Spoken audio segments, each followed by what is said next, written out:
Primeiro eu queria aqui uma salva de palmas pro nosso filhinho, né? E já demos o presente dele no último sábado. Parabéns, Santa C. A turminha do Lulu vai cantar parabéns, parabéns, mais um mês pro neném. A turminha do Lulu vai cantar parabéns, parabéns, mais um mês pro neném. E o neném ganhou, O neném ganhou, o neném ganhou, foi mangalho. E o neném ganhou. o mangalhão. Parabéns, Santa Cruz, pelos 112 anos de muita história. Toma aí o print de tela pra vocês. Ibis 3, Santa Cruz 1, em pleno Arruda. Posso ir além? Esse time que tomou 3-1 do Ibis, na minha opinião, ainda é melhor do que esse 2026. Esse time de 2026 é assustador de ruim. Talvez você olhe no papel e nem ache tão ruim. Mas na bola jogada é ridículo. E eu não tô falando bola jogada por questões táticas, não. Tô falando por questões técnicas. Só é ver o último jogo. O Sport só ganhou o jogo, gente, porque o Santa Cruz é ridículo. É muito ruim. Porque se o time do Santa Cruz fosse ruim, o Sport nem ganharia o jogo. O jogo seria 1-1, sei lá, 0-0, não sei. Mas o Santa é horroroso, pô. Não é ruim não, viu? É horroroso. Enfim, parabéns aí ao Santa C pelos 112 anos de história. E eu vou trazer aqui uma pauta importante e relevante para essa reta final de Campeonato Pernambucano, que deve impactar no Náutico, não deve impactar no Sport. Vamos para a informação, mas automaticamente vai indiretamente, né? Informação. Auxiliar técnico do Santa Cruz vai dirigir o time até o final do Pernambucano. Boa decisão do presidente, Bruno Rodrigues. Fábio Cortez continua no comando do time até encerrar a participação no estadual. Tricolor joga as quartas de final na quinta-feira e no domingo, para que aí sim, vencendo do decisão nos dois jogos, né, no agregado, ou se for para os pênaltis no agregado, o Santa Cruz passa para enfrentar o Náutico na semifinal. E aí sim, devemos ter o técnico auxiliar agora da casa contra o Náutico. E assim, gente, Fábio Cortez não fez nenhum péssimo trabalho, não. Meteu 6-0 no Jaguar. Porra, parabéns, maior goleada do Campeonato Pernambucano até o momento, sem dúvidas. E conseguiu competir, de certo modo, contra o Sport. Não acho que o Santa Cruz foi melhor do que o Sport, nem perto disso. Nem no primeiro tempo, nem no segundo tempo. Para mim, o único momento que eu vi o Santa Cruz melhor do que o Sport na partida, que você percebeu, pô, aqui o Santa Cruz tá melhor. O gol pode sair a qualquer momento, entre aspas. Não ia sair porque o time é ridículo, né? Foi ali, do primeiro minuto até o minuto 7, 8 do segundo tempo. Ali eu vi o Santa Cruz melhor do que o Sport. E a impressão que poderia passar é que um cruzamento ali, uma falta aqui, um erro ali, o Santa Cruz poderia até emplacar um gol. Como quase fez, né? 2 vezes ali, a primeira num cruzamento de falta, a cabeça dá para fora, raspando a trave de certo modo, e a outra numa falha bizarra da defesa do Sport, e Quirino perde um gol cara a cara, ele nem consegue chutar a bola na barra, de tão ruim, de tão horroroso que ele é como jogador de futebol. Assim, de certo modo, um trabalho ali ok, diria de ok para bom, dentro da limitação técnica desse time do Santa, que é muito ruim. Agora vamos ver até onde vai, né, com o interino. Já se especulou Lisca, tentou ir atrás de Lisca, não deu certo. Tentaram ir atrás de Florentin, também acabou não dando certo. E por enquanto, o Santa Cruz não tem treinador para começar a Série C. Vocês lembram que eu falei? Marcelo Cabo não começa a Série C, porque ele é péssimo como treinador. Então assim, acho que Fábio Cortez já fez mais em 2 jogos do que Marcelo Cabo fez em 3, 4 jogos ali no início do Pernambucano. E sim, a chance do Santa Cruz aprontar uma zebra contra o Náutico, que para mim é quase que impossível, aumenta um pouco mais tendo alguém na área técnica com um pingo de lucidez para escalar melhor a equipe. E foi isso que ele fez contra o Sport. Colocou o William Júnior no meio campo, né, ali junto com o Patrick Alan, e no ataque Quirino, porque é o que tem, né, irmão? Quirino e Vitinho. Por quê? Porque é o que tem. Não tem muito pra do que correr. Aí, se os caras perdem gols, aí é a limitação técnica do time, que é muito ruim. E aí, para complementar, o próprio Fábio Cortez deu uma declaração ali no pós-jogo sobre o comportamento do Santa Cruz, a postura do time e a torcida do Sport que impactou na reta final do segundo tempo. Vamos ouvi-lo. Fizemos um primeiro tempo, na minha opinião, muito bom. Fomos melhores até do que o nosso adversário. Poderíamos ter não só empatado, como ter virado o placar. No segundo tempo começamos com uma chance clara de gol também. Depois a intensidade foi baixando, o time sentiu um pouco a atmosfera do estádio, a torcida, e é complicado você ficar gritando ali com um barulho, é difícil de você repaginar, recolocar ordem na casa. Tentamos algumas mexidas, mudamos no final o esquema tático para melhorar, jogar em transição, o time dele estava muito em cima. Fizemos... Eu tenho que parar por aqui. Aí foi minha impressão do jogo, tá? Do estádio, minha impressão. Já falei isso aqui várias vezes. Na arquibancada, no jogo, no ao vivo, você não tem replay. Às vezes, para você anotar alguns lances, alguns detalhes, não é tão simples assim. Eu ficava anotando lá num grupo que eu criei só comigo mesmo, tá? Aí eu anotava lá, tinha um lance importante, eu anotava aqui, uma movimentação importante, eu tentava anotar, e aí você perde um ou outro detalhe. Natural, eu não tenho replay assistindo o jogo da arquibancada. Eu não vi o Santa Cruz melhor do que o Sport no primeiro tempo. Eu vi o primeiro tempo, de certo modo, equilibrado, o Sport, para mim, um pouco mais em cima ali em relação ao Santa Cruz. O Santa Cruz fez um gol por um erro ali bizarro de Raus. Senão também não faria um gol. E detalhe, aquele segundo lance que poderia gerar o gol do Santa Cruz, naquela espanada, naquele balão, né? Que Quirino consegue sair muito bem da marcação ali, ele estava antes do meio campo e ficou cara a cara com Raus. Só que Quirino é tão ruim que perdeu o duelo no corpo ali para Raus. Bom, aquele lance só saiu porque na origem o árbitro não marcou uma falta claríssima em cima de Barleta. Então, assim, se você for parar para analisar, como é que Santa Cruz criou as jogadas? Num bumba meu boi, na origem de um erro da arbitragem, Quirino pegou ali a sobra e quase poderia ter finalizado, vai? Eu tenho que utilizar esses termos porque nem sequer próximo de uma finalização ele ficou. E um gol marcado por um tropeço que deu sorte de Balotelli impulse e que Raus simplesmente entregou um gol. Então, assim, eu não vi o Santa Cruz melhor do que o Sport taticamente, eu não vi o Santa Cruz pronto para fazer gols e vencer. Não vi nada disso, tá? Eu vi o Sport melhor no primeiro tempo, tipo, 5% melhor, 10% melhor, por volta disso. Não acho que o Santa Cruz merecia virar o jogo nem a pau no primeiro tempo. E no segundo tempo, o Sport foi muito superior depois do minuto, sei lá, 7, 8, quando o Santa criou ali duas oportunidades rápidas, mas não conseguiu converter. E aí depois o Sport dominou a partida. Teve chute de Gustavo Maia raspando a trave, teve um chute de Augusto Pussi para Ron Kennedy fazer uma boa defesa, teve cabeçada de Zé Roberto no cruzamento de Max, que Ron Kennedy fez uma outra boa defesa, teve o próprio gol marcado por Mikael, e deve ter tido outras chegadas também perigosas. Então, assim, o Sport empilhou ali 3, 4, 5 boas situações para ter feito o 2-1 e ter vencido o jogo. O Sport mereceu demais vencer o jogo. Não há goleada, nada disso. Para mim, o placar traduz o jogo. Era um 2-1. 3-2, 2-1. 2-1 tá justíssimo, tá? Porque mais do que 2 gols também não acho que o Sport mereceu muito mais do que isso também não. Porque aí já ficaria um pouquinho mais elástico do que o normal.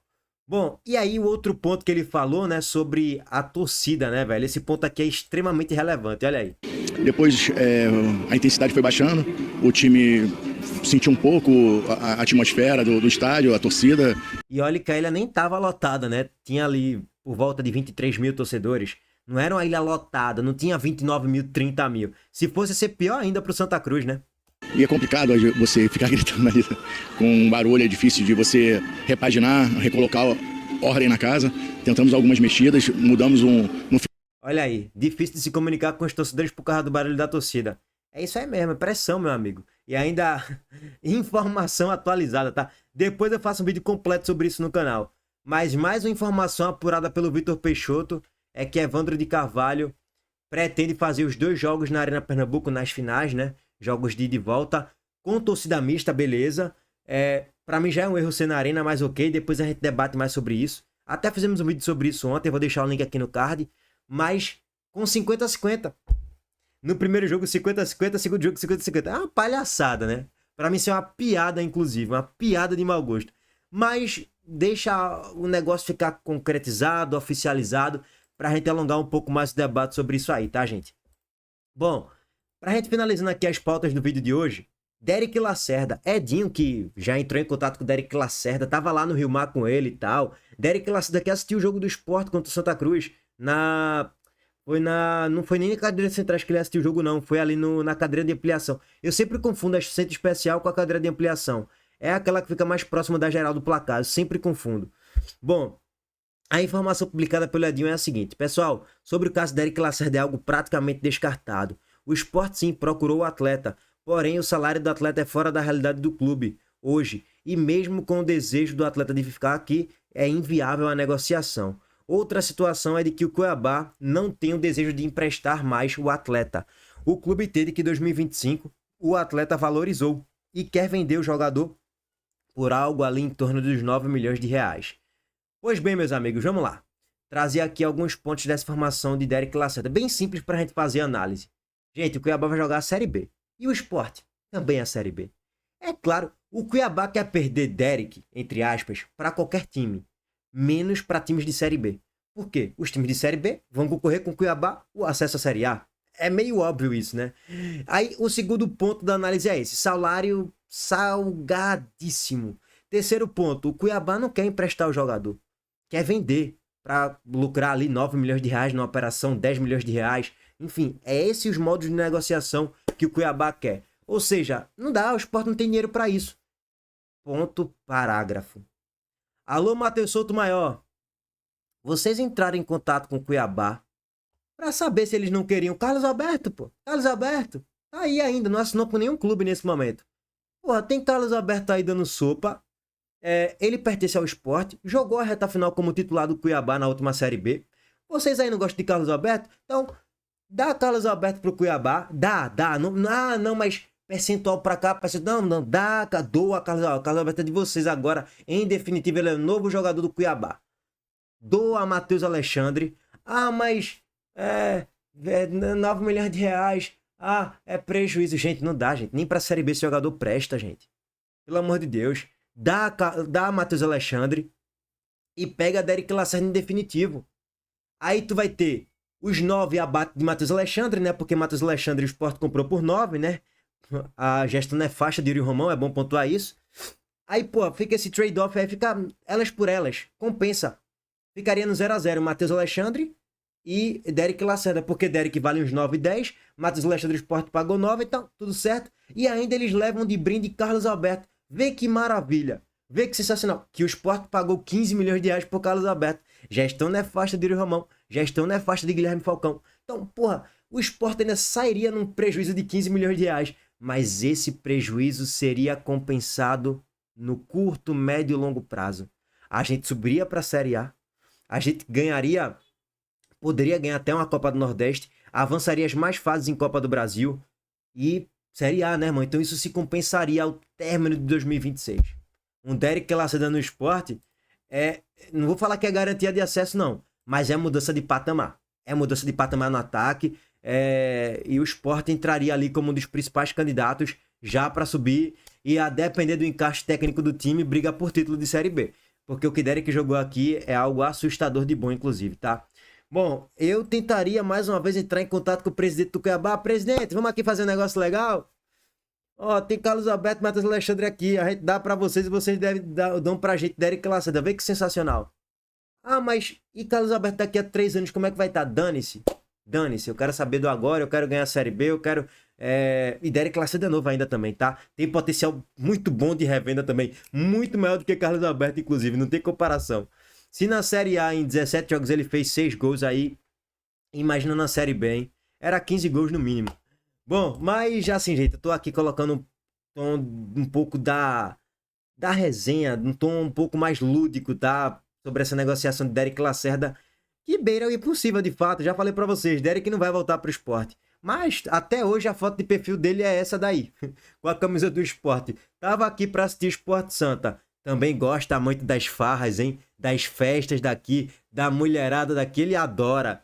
Bom, mas a gente sabe que tem um problema dele com a cachaça e tal, pá. Mas se ele entrega dentro de campo, gosta do clube, gosta da cidade, gosta da torcida, porra, meu irmão. Por que não, hein? Por que não? Isso aqui só fica no tom do sonho mesmo. É sonho, tá, gente? Não é realidade, não. Por enquanto. Que fase que chegamos, hein?